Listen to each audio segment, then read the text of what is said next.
Hey there, Sydney from sydneyreadseverything.wordpress.com. I was working on my review of Clash of Kings by George R.R. Martin. I was making a Brienne of Tarth costume. This is the breastplate. Cobalt paint. I had all my supplies, bought a hot glue gun, everything ready. While I was working on that, I was reading Storm of Swords.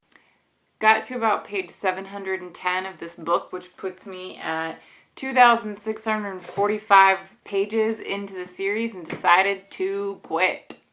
My first problem with Song of Ice and Fire is twofold. It's plot and pacing. I actually liked the first book, Game of Thrones.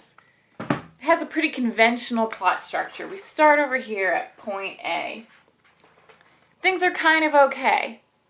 Then things start to get strange. The plot thickens.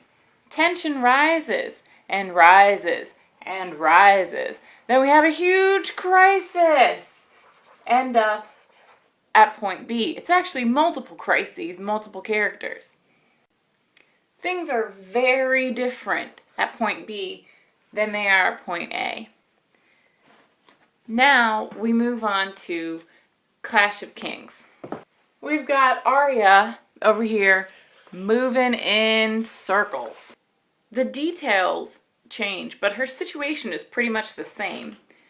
We have Sansa stuck, not really going anywhere. Lady Catelyn dropping deeper and deeper and deeper into a pit of despair.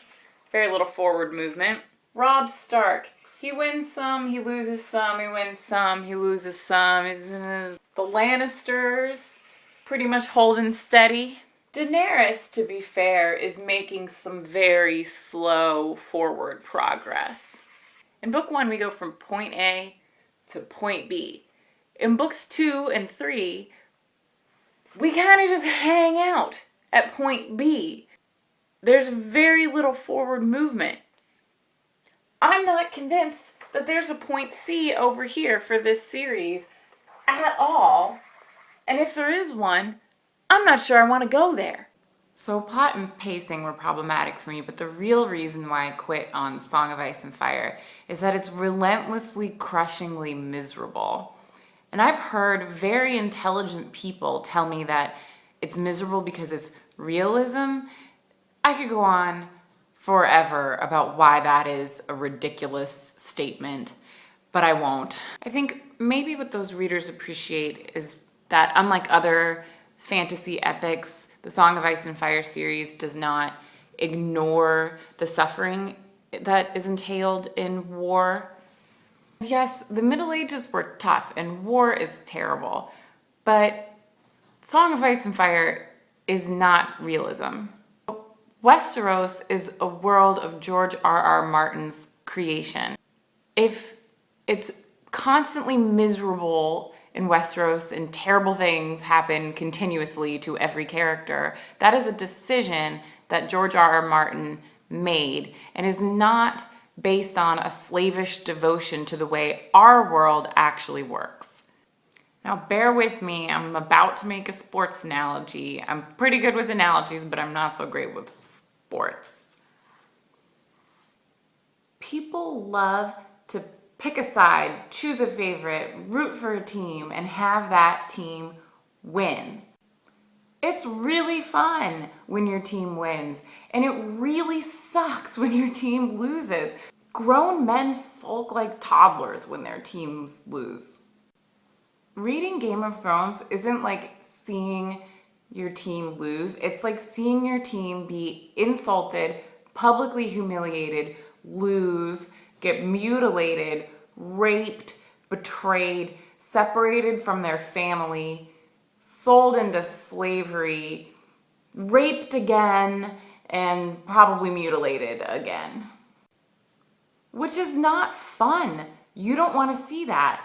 And bad stuff is happening to the bad guys too, but it's so bad that you can't even feel happy about it.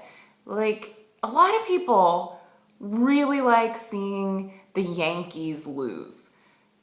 But unless you're a psychopath, you don't want to see the Yankees get literally mutilated. So that's why I stopped Song of Ice and Fire. I'm unpleasant. If you're interested in reading this series, here's what I'd recommend. Read Game of Thrones, the first one. It's pretty good. I kind of liked it. If at the end of Game of Thrones you feel like you want to keep reading, ask yourself, do you want to continue because you love the world of Westeros and you just want to hang out in it more, and no matter what's happening, no matter how long it takes, you just want to chill in Westeros with these characters? Or are you interested in seeing what happens next, plot-wise? Are you invested in seeing certain things happen? Because if so, just stop. They're probably not going to happen. Your favorite characters will probably die brutally. And it won't be very satisfying. Go Nats or whatever. I don't think they're in the postseason anymore.